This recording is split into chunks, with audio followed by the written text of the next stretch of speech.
ونعوذ بالله من شرور أنفسنا ومن سيئات أعمالنا من يهده الله فلا مضل له ومن يضلل فلا هادي له وأشهد أن لا إله إلا الله وحده لا شريك له وأشهد أن محمدا عبده ورسوله إن الله وملائكته يصلون على النبي يا أيها الذين آمنوا صلوا عليه وسلموا تسليما اللهم صل على سيدنا محمد وعلى آل سيدنا محمد وبارك وسلم تسليما أما بعد فأعوذ بالله من الشيطان الرجيم بسم الله الرحمن الرحيم ما كان محمد أبا أحد من رجالكم ولكن رسول الله وخاتم النبيين وكان الله بكل شيء عليما رب اشرح لي صدري ويسر لي أمري واحلل عقدة من لساني يفقهوا قولي عزتمندو مسلمانان رونو جناب محمد رسول الله صلی اللہ علیہ وسلم د انبیاء د ټولو نه آخره پیغمبر د خاتم النبیین او د اسلام په بنیادی عقایدو کې چې د توحید عقیده ده او د آخرت عقیده ده او د رسالت عقیده ده نو دا د رسول الله صلی الله علیه وسلم نبوت او د رسالت د ختم نبوت د تشریح سره دا زمنګ د اسلام په بنیادی عقایدو کې داخل عقیده ده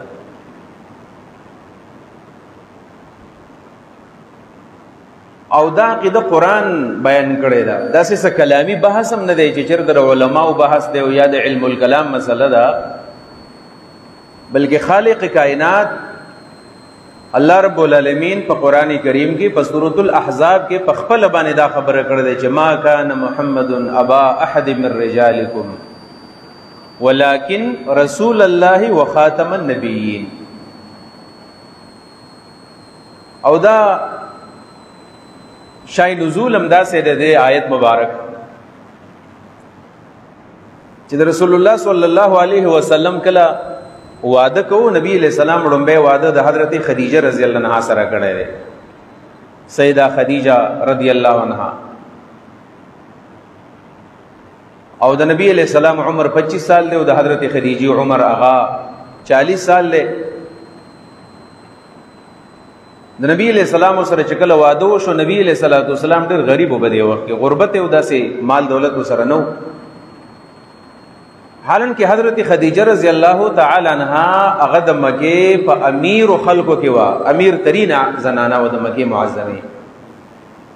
او د نبی علیہ السلام سره واده په دیو جبانه شیو چې نبی علیہ الصلوۃ والسلام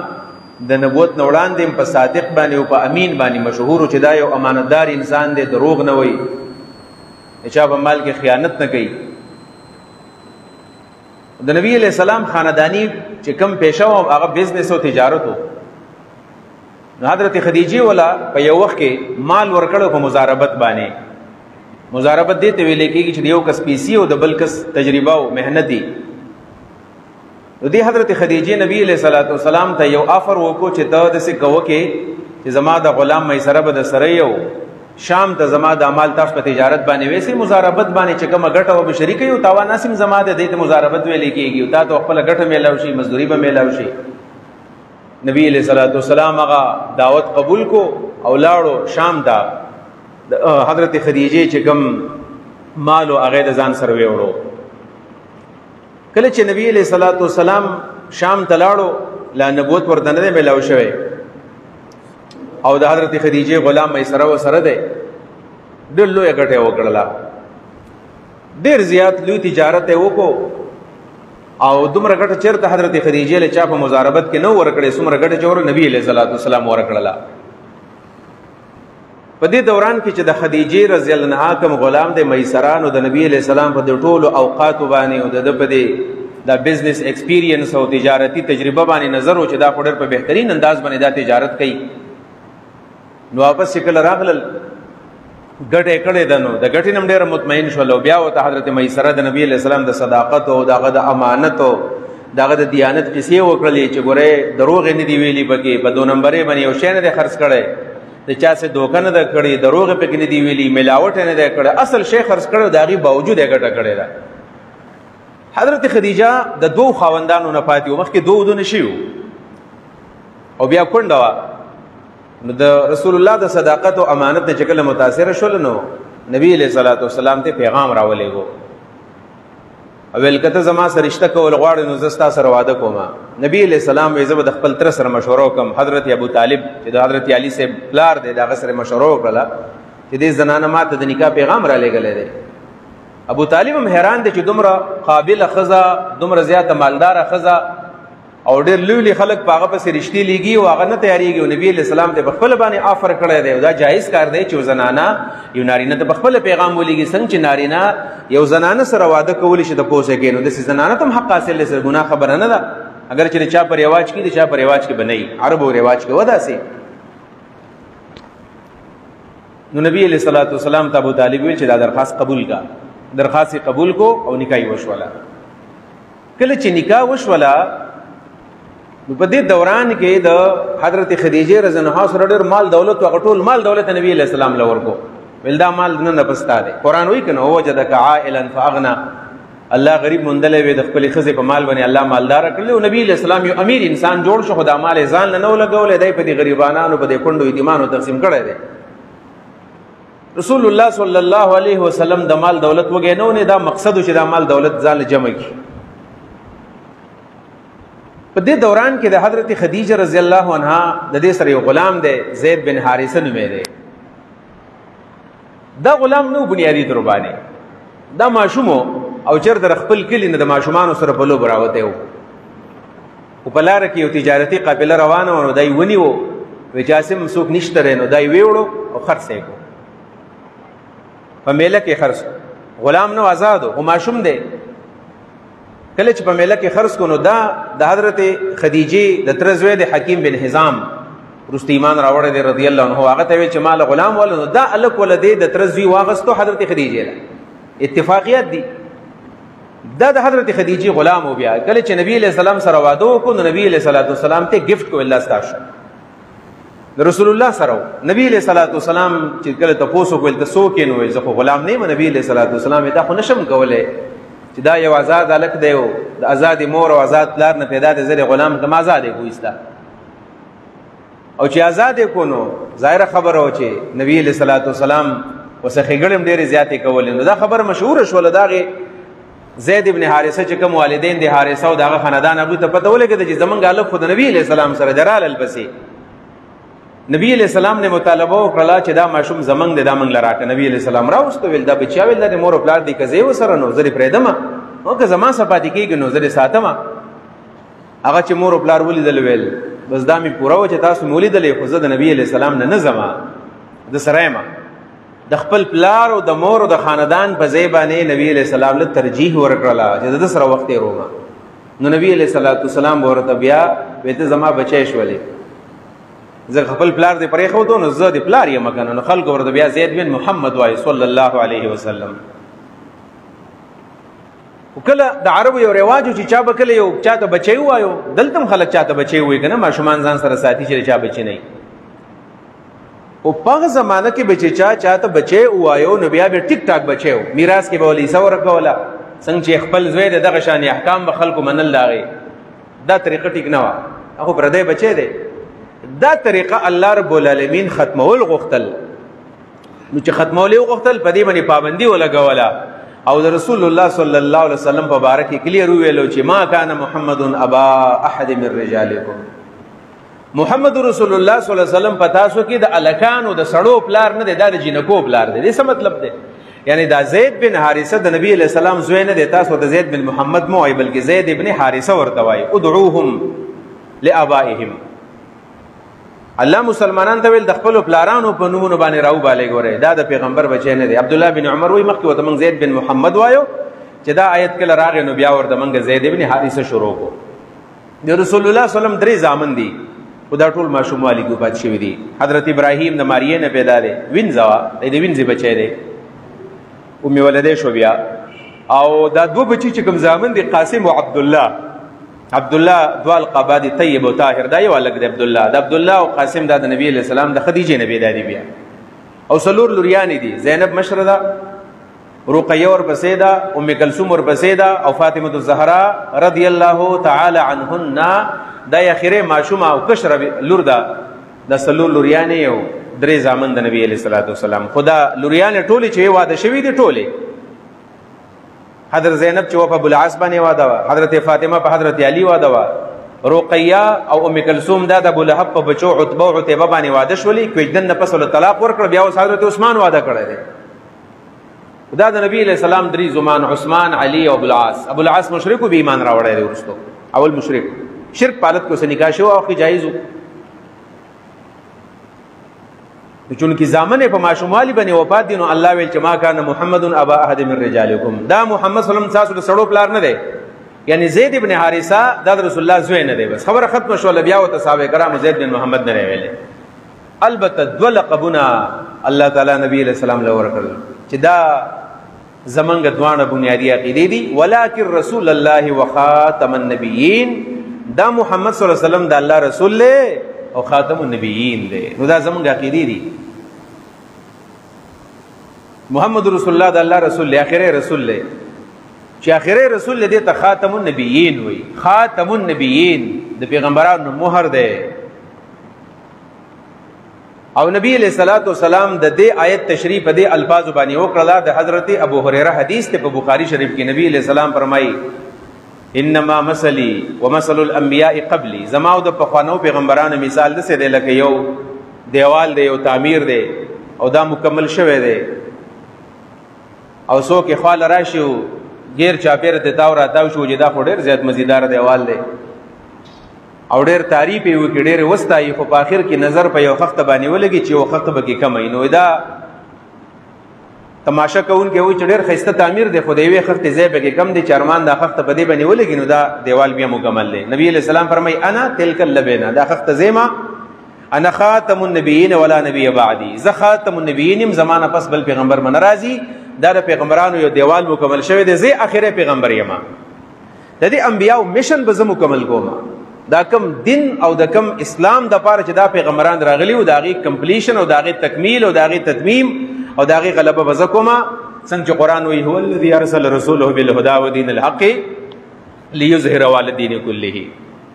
چې دا پیغمبر به د دین په ټوله دیانو باندې غالب وي. نبی علیہ الصلوۃ والسلام اخره پیغمبر دی دا زموږ عقیده ده. عزتمندو دا د ختم نبوت عقیده د ټولو صحابه کرامو او د ټول امت وو وسم دا اجماعي عقیده د قرآن سنت اجماع نه دا ثابت او د قیاس هم ثابت ده. خو په دې عقیده باندې وقتن په وقتن باندې ډاکی اچولې شوې دي. بدقسمتی دا د نن سبا زمنګ مسلمانان هغه د سره عقاید ډېر خیال نه ساتي او د سید دین نم ډېر به خبره دي او ځان دې نه خبري خدا عقیده ګوره بنیادی عقیده ده. ځکه چې کله رسول الله صلی الله علیه وسلم وفات کېدو نو دا قسمه رهزنان او ډاکوان راوچت شول او په دې عقیده باندې هغه ډاکې واچولې. یو پکې مسیلمه الکذاب په نوم دی. د رسول الله صلی الله علیه وسلم د نبوت نه فورا پس وی چې پیغمبر یم او ډیرو خلکو زرګونو خلکو په د باندې ایمان راوړل. 60,000 پورې خلک په د باندې ایمان راوړل. 60,000 نه زیات. ابو بکر صدیق رضی الله تعالی عنہ خلیفہ د مسلمانانو نو صحابه کرام را جمع کړل ویل دغه د نبوت داوا کړی دا jihad وسره کو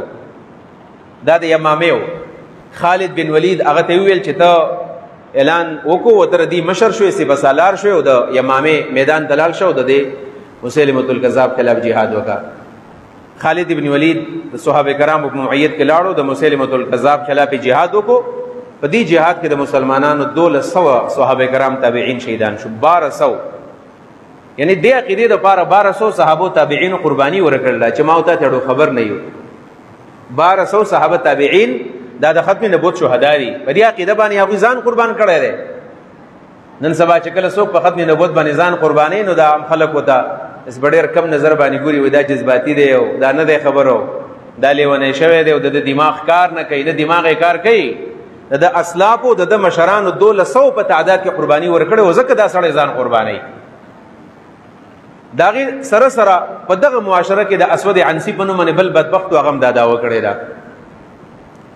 یو زنانه ور سجاح په نوم باندې هغې هم دا دعوه کړې ده. مختار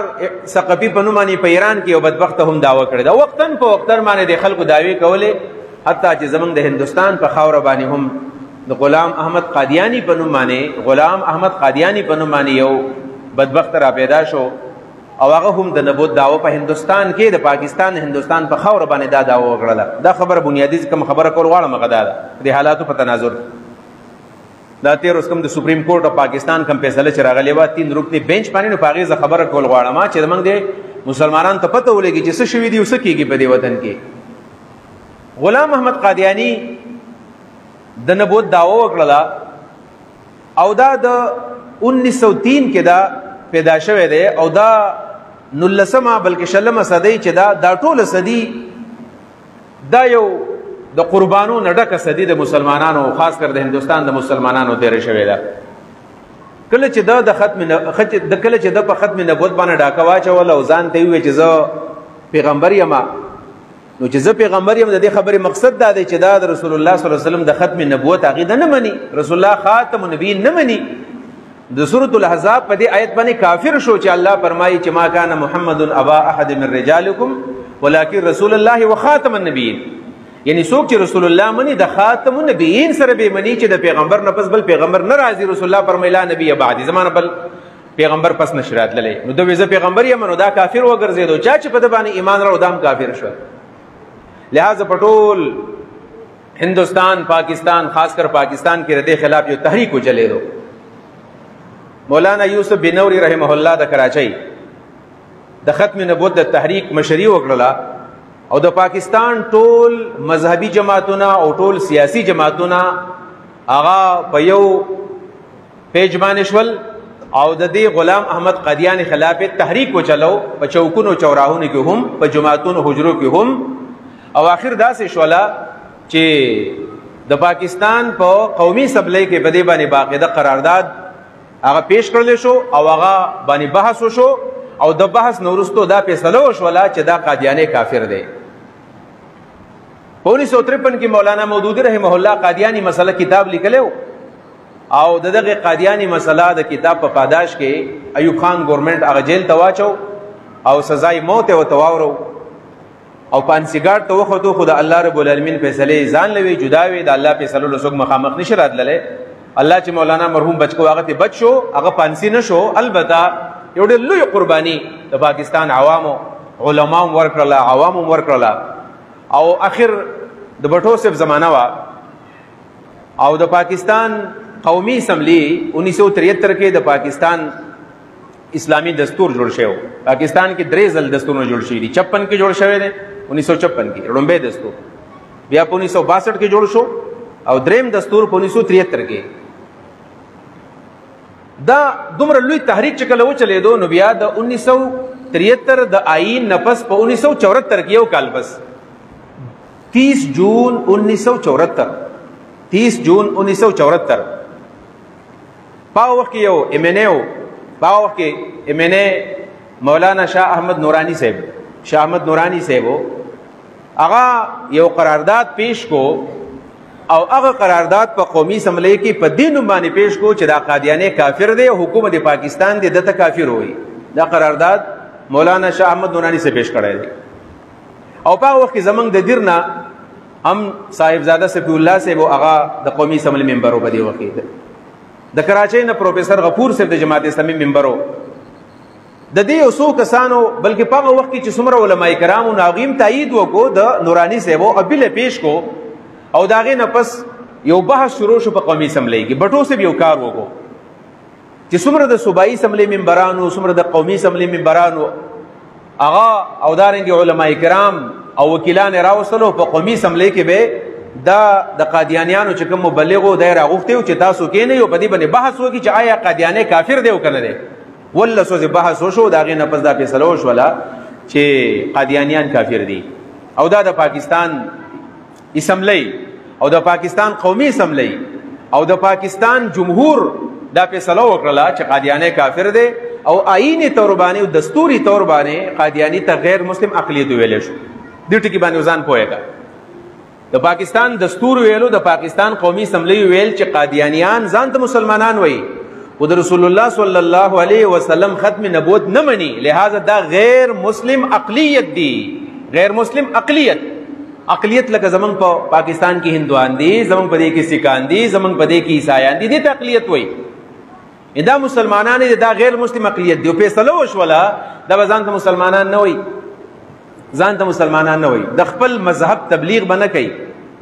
ځان له جماعتونو مدرسې بنه جوړي خپل مسلک ته بسوک نه رابلی دا فیصله وشولا د 74 په اسمبلی کې د پاکستان په دستور کې دا فیصله وشولا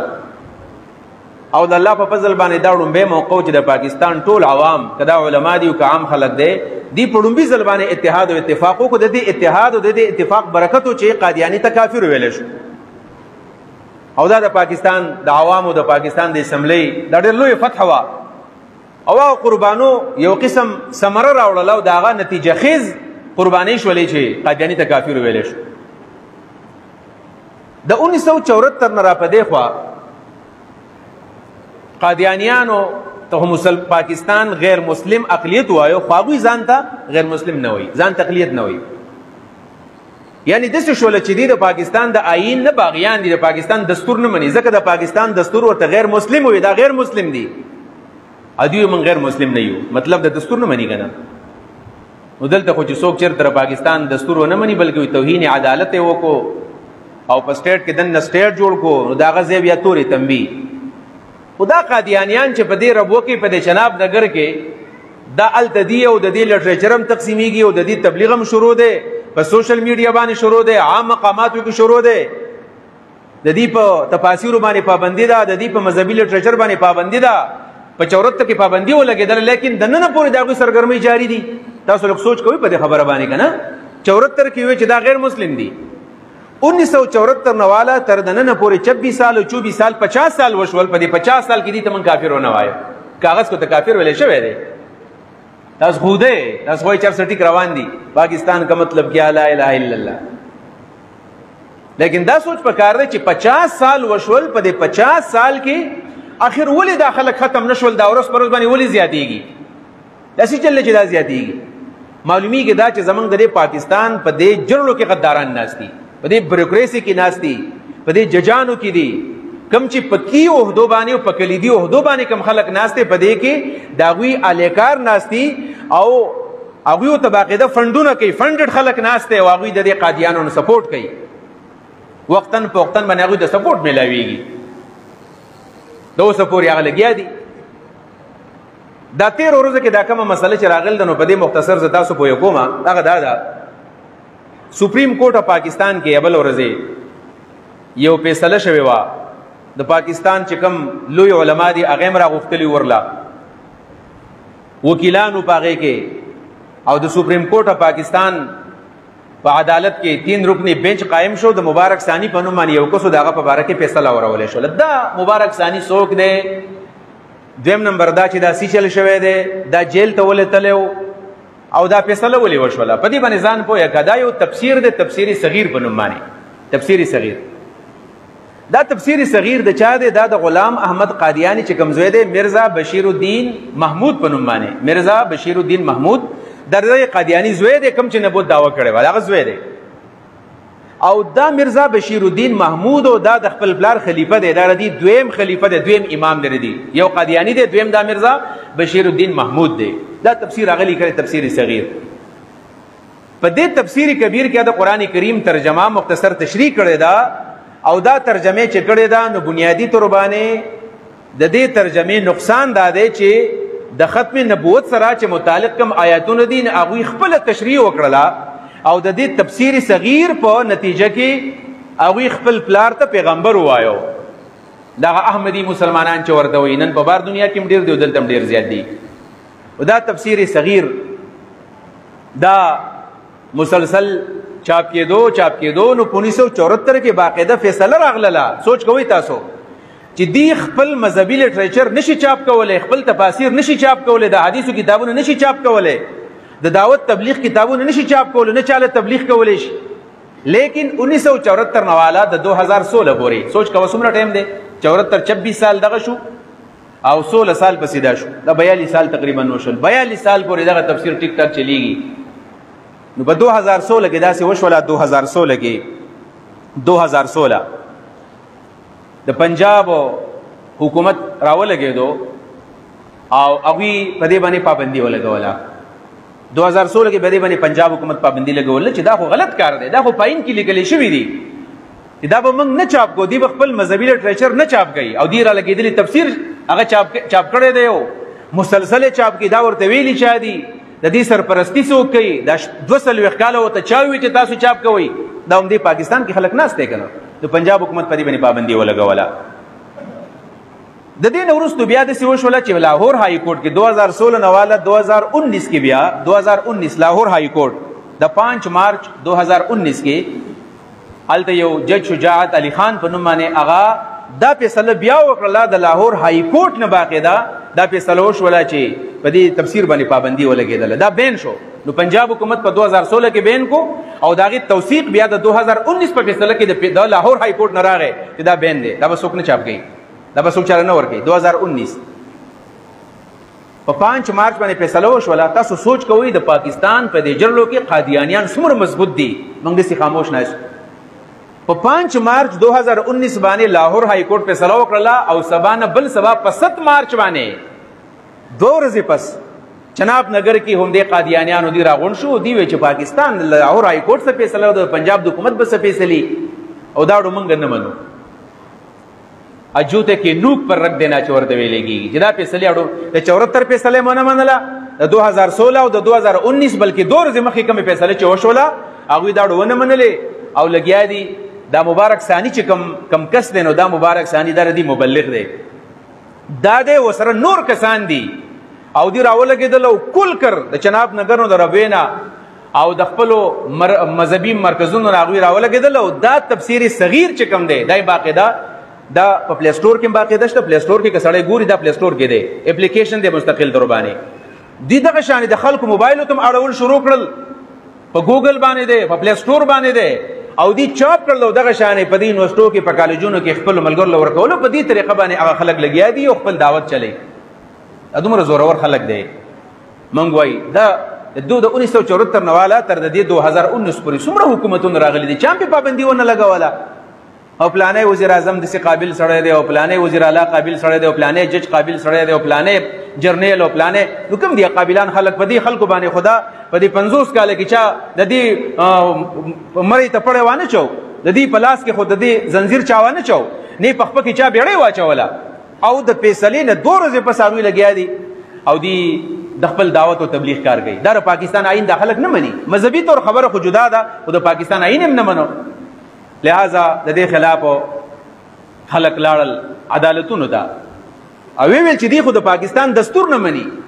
نو په سیشن کورټ کې هغوی راولګېدل او ایف آی آر پکې وکړو. دا ایف آی آر 2019 2020 2021 حتی 2022 کې دا ایف آی آر وشو. 2022 کې دا ایف آی آر وشو. 2019 کې کیس راغلی دی. دلته خو چې معمولي غونې سړی داسې پټاخۍ چېرته وډزوي که نه نو هغه بیا لاک اپ شاته وي او 2 ورځې پس په جیل کې او هغه سزا شوی. د 19 نوامبر د 22 پورې دا په دې 100 کاله کې ایف آی آر په دې باندې وشو. د هغې نه پس هغه جیل ته لاړو. 2022 کې جیل ته لاړو او جیل ته چې کله لاړو تقریبا 11 میاشتې جیل د تېر کړی دی. 11 میاشتې بیا چې کوم دا اوسنی جج راغلی جسټس پایز عیسی نو د په دې کې بیا فیصله کړې. بنیادي طور باندې بس خبره ختموم او راغونډو مې کومه چې اوس نوې مسله دغه دا ده چې د پکې فیصله وکړله او هغه فیصله چې کله وشوله خو دته په دې فیصله کې ضمانت میلاو شو راووتو. نو باغې باندې خلک قارو. فیصله چې کله په دې کې وشوله نو فیصله خو راغله چې بالکل قادیانیان دا غیر مسلم اقلیت دی. خود چې کومه فیصله تفصیلي فیصله کومه د جسټس پایز عیسی رالاله نو پاغي کې یو څو پیراګرافونه داسې وو چې هغه متنازع وو. متنازع مطلب دا چې د هغه فیصلو د خود سپریم کورټ پاکستان فیصله وا په دې کې بعضی عبارتونه داسې وو چې د هغه عبارتونو نه یو قسم د قادیانیانو ته سپورټ ملایو د خلک په دې نه پوهېدل. یعنی فیصله وشوله وی چې بالکل غلط کار یې کړی دی، ضمانت یې ورله ورکو، خلکو ته خدا سے خبره شو کړله چې موږ ډېر ټیک کار وکړو، موږ د آئین پاکستان مطابق فیصله وکړله. خو پټ د سیو چې په ګوړه کې موږ لزار راکړل او دې قادیانو ته یو قسم تحفظ ملاو شو. لکه یو پاغي کې دا خبره ده چې پاکستان کې خو اقلیت چې کم دي نو هغوی خو ټیک ټاک خپل مذهب باندې عمل کولی شي، خپل مذهبي لټریچر ځان لکه به طور مثال عیسایان دي نو ځان له بایبل چاپ کولی شي او هغه خو بالکل په هغې باندې عمل هم کولی شي. داسې قسمه ابهامات په دې فیصله کې ابهامات. نو وفاقي حکومت راولګېدو په دې کې د نظرثانۍ درخواست وکړو، نظرثاني درخواست به وکړو چې موږ دا کومه فیصله د پایز عیسی صاحب ده نو په دې زموږ ابزرویشنز دي، زموږ تحفظات دي، دا فیصله صحیح نه ده، د دې فیصلې نظرثاني پکار ده، دې ریویو پکار ده چې علما او سکالران او وکیلان راجمع شي او په دې فیصله کې کم متنازع عبارتونه دي نو چې دا عبارتونه داتې حذف کړلی شي. او په دې فیصله کې پټیشنر محترم سراج الحق صاحب وو. دا کم نوجوانان چې دا روزانه په سوشل میډیا باندې مذاق اړوي خپل ایمان باندې ویریږي، دا غزوان دی اگر چې موږ د دیر خلکو هغه ریجیکټ کړی دی او دا د سیاسي خبر نه کوم، دا زه کومه دا غزوان دی چې په دې فیصله کې سراج الحق صاحب ته ورته اچوران را نمونه وي، دا لاړو په دا پکې پټیشنر شو او دې فایز عیسی ته ویلو په وخت کې امیر جماعت ویل زه په دې کې پټیشنر جوړېږم، فریق پکې جوړېږم، په دې مبارک ثاني باندې زما اعتراض دی، دا د اسلام د ختم نبوت پړه عقیده باندې ډاکه غورځولې ده، داسې خلک په محاذ باندې زمونږ دپاره جنګېږي. اما ورته کم کم القابات وایو د چا د مینې په وجه باندې، دا پکې پټیشنر و. بیا چې کله دا د چونکې جماعت هغه بل امیر راغی نیمور رحمان صاحب راغی نو هغه پکې بیا خط ولېږو چاره زمونږ هم په دې سړي تحفظات دي. اخر داسې وشول یوازې نه یم چې دا یوازې نیمور رحمان صاحب کړي او یا یوازې سراج الحق صاحب و، خو دا خو د وفاقي حکومت په دې باندې باقاعده ریویو اخیستې وه، خو دې پکې به طور پټیشنر لاړل او هغه 13 ورځ باندې بیا داسې وشوله چې چیف جسټس اف پاکستان فایز عیسی صاحب ویل چې بالکل موږ په دې کې نظرثاني کوو. نو هغه یو کار یې وکړو، دا یې موږ منو د فایز عیسی صاحب چې د پاکستان څومره مذهبي جماعتونو مشران دي، لکه د جمعیت علماء اسلام چې کوم مشر دی مولانا فضل الرحمن صاحب راوغوښتو، د جمعیت علماء پاکستان د بریلیانو کوم مشر دی د صاحبزاده ابوالخیر هغه راوغوښتو، محمد زبیر، د هغې سره د شیعګانو چې کوم مشر دی سید جواد علي نقوي هغې راوغوښتو، او کوم چې زمونږ د پاکستان کوم مفتی اعظم دی مولانا تقی عثماني صاحب هغه خو لا په ترکي کې په زوم باندې هغه په میټینګ کې شریک شو، او زمونږ د ټولو استاد د تفهیم القرآن چې کوم شیخ الحدیث دی مولانا ډاکټر عطا الرحمن صاحب هغه هم پکې راوغوښتو، او د پټیشنر په تور باندې چونکې پټیشنر نیمور رحمان صاحب او سراج الحق صاحب لګولیو نو هغه ته وی چې تاسو راشئ حاضر شئ، نو هغه چونکې په بلوچستان کې هغه ډاکټر فرید پراچه صاحب راولېږو د ځان په ځای نماینده او په عدالت کې بحث وشو، او د بحث نه وروستو باقاعده هغه عدالت په دې باندې پوه شو چې زمونږ دا فیصلې غلطې وي، دا متنازع عبارتونه په دې کې لګېدلي وو، نو هغه ورته ویل چې بالکل موږ فیصله وکړله او دا عبارتونه موږ به لرې کړو او دا عبارتونه غلط شوي دي. الحمدلله کومه فیصله چې په 74 کې شوه هغه فیصله بیا هغه نافذ شوله. دا د اول ورځې د سپریم کورټ د دې چې کومه فیصله شوه د هغې روداد ما تاسو ته بیان کو چې علما کرام ګورئ دا زمونږ د نظریاتي سرحداتو محافظین دي. ګورئ ابل زه په کالج کې ما تپوس کوم تاسو پته په روسي چلی شوی دی په سپریم کورټ پاکستان کې هیچا ته پته نه وه، مګر فیسبوک غازیان چې بس په یو پسې کنځلي وکړو بل پسې کنځلي وکړو بل پسې کنځلي وکړو. زه ستاسو نه تپوس کوم د اجابات خلکو دا وزګارو دا خلک چې سپریم کورټ ته راتللو دا 3 کاله او 4 کاله 15 کاله هغوی د دې فیصلې فالو اپ کوو، ما ته خبر هم نه یو. هغه خلک زما استاد عقیده تحفظ دپاره لګیا دي، دا عدالتونو چکرې وهي. لږ هوش وکئ، هوش وګورئ، مه کوئ په دې علماو پسې او په دې دیني خلکو پسې داسې بکواس مه کوئ، خپل قبر ځان له مه خرابوئ، خپل آخرت ځان له مه خرابوئ، تباه و برباد بشئ. ګورئ زما دې نوي نسل ته دا ګورئ پیغام دی چې مه کوئ دا کم خلک دا کم علما کرام کم مذهبي خلک دا ستاسو د نظریاتي او دارنګې د عقیدو د سرحداتو دا محافظین دي، زما سره پر جنګیږي او ما تا کم کار کو. او زه ټولو ته خراج تحسین پیش کوم، دا علما کرام او دا کریډټ ټول علما کرامو له موږ ورکو، دا یو خاص جماعت له موږ نه ورکو، وکیلان هم په دې کې باقاعده ناستو وکیلان دوی ته موږ دا کریډټ ورکو. څومره مذهبي جماعتونه خلک راغلی دی یا وفاقي حکومت په کې څومره کردار راکړی دی، موږ ټولو ته آفرین وایو چې ردي د دې فیصلې تعقیب وکړو او الحمدلله فایز عیسی صاحب فیصله وکړله. البته د خپل کور خبره پکې ځکه کوم چې زموږ استاد محترم ډاکټر عطا الرحمن صاحب چې اوس هغه نائب امیر جماعت هم دی او زما خو محتمم دی مدرسې د حضرت شیخ ګوهر رحمان رحمت الله علیه زوی دی. نو هغه هم د یو سکالر او د عالم په حیثیت باندې غوښتلی و چې ته راشه سپریم کورټ پاکستان ته. نو هغه هم لاړو. نو هغه وفاقي حکومت او وفاقي کم چیف جسټس دی پایز عیسی صاحب د هغه مخکې هغه دلایل په دې کې ویلي دي او دغه دلایل خوښ شوي دي په دې کې. ټولو دلایل ویلي، مولانا فضل رحمان هم ویلي دي او دارنګه ابوالخیر صاحب ویلي دي او نقوي صاحب ویلي دي او تقي عثماني صاحب. والحمدلله ډاکټر عطا الرحمن صاحب چې کوم دلایل ویل نو ویل چیف جسټس ته تاسو کو چې صاحب تاره پی ایچ ډي په څه کې کړل تاسو ته وکړو مکالمه واقعي په ریکارډ باندې ده. ول ما ورته چې ما خو په حدیثو کې پی ایچ ډي کړل، د نبی علیہ السلام په حدیثو کې صحیح مسلم باندې دا پی ایچ ډي ده. وی چې تا د خپل تیسیس چاپ کړی دی کنه چې موږ ته استفاده وکړو صاحب. ما ورته ویل چې نه مې دي چاپ کړی، چې ولې مې چې دا خو ما په عربي کې لیکلي دي، خو د اسلامي نسخه نه کړې وه. وی چې دا په اردو کې چاپ کړه چې موږ د دې نه استفاده وکړو. بیا ورته ویلي دي که چېرته داسې موقع راځي او موږ ته د عدالت ته راغواړو ته به راځي. وی چې بلکل زه به د عدالت ته راځم. د هغه دلایل یې خوښ شوي او ډاکټر صاحب خبره کوله. ویل کله چې موږ راپاڅېدو نو یو وکیل د اسلام آباد ویل ماته چې نن څومره خلکو بحث وکړو په ټولو کې قانوني خبرې هغه تاسو وکړې، بهترین بحث چې هغه تاسو کړی دی، ښې بحث هم کړی دی. بلکې چې مولانا فضل رحمان راغی زه په تندي باندې خپل کوم چې نن دا بهترین بحث وکړو. ډاکټر عطا الرحمان صاحب وایي موږ فخر کوو په دې خپلو علماء کرامو باندې، دا زموږ فخر دی. دعاګانې ورته کوو چې دا خلک زما سره پر جنګېږي، ورنه که بالفرض موږ د دې عقیدو نه ځان خبر نه کو، د دې فیصلو نه موږ ځان نه خبرو، زموږ نوی نسل به ګوره تباهي بربادۍ طرف ته به لاړ شي. راځئ چې موږ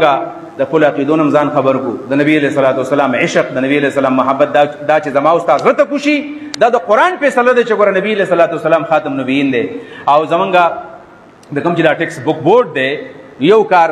دا خوشاین دی، د هر چا ښه کار ته به ښه کار وایو. کوم چې صوبایي ټیکس بورډ دی د کتابونو نو هغوی چې کله د نبي علیه صلات وسلام نوم لیکي نو هلته ته لیکلي چې محمد رسول الله خاتم النبیین. دا ډېر بهترین کار دی، موږ اپریشیټ کوو، د تحسین کوو. ځکه اوس چې کله د رسول الله نوم څوک وایي نو هلته اوس خاتم النبیین وایي نو ټیک د عربۍ لفظ څوک پرې نه پوهېږي. خو دومره ده چې هغه کوم استاد یې وضاحت کله وکړي نو هغه ماشوم به پوه شي چې نبي علیه صلات وسلام خاتم النبیین دی. د دې خبرې ضرورت دی چې موږ ځان هم په دې باندې پوه کړو، خپل کشران هم په دې باندې پوه کړو، د خپلې عقیدې حفاظت وکړو، د خپل ایمان حفاظت وکړو. ځکه قبر کې به زموږ نه همدغې عقیدې تپوس به کېږي، په محشر کې دغه عقیدې تپوس به کېږي. د دې عقیدې په بنیاد باندې به موږ به انشاءالله تعالی جنت ته ځو. الله تعالی دې زموږ د عقیدو حفاظت وکړي. ما چې څه وویلو سم واورد، الله دې موږ پوهه کړي او بیا دې موږ ټولو د عمل توفیق راکړي. واخر دعوانا الحمد لله رب العالمین.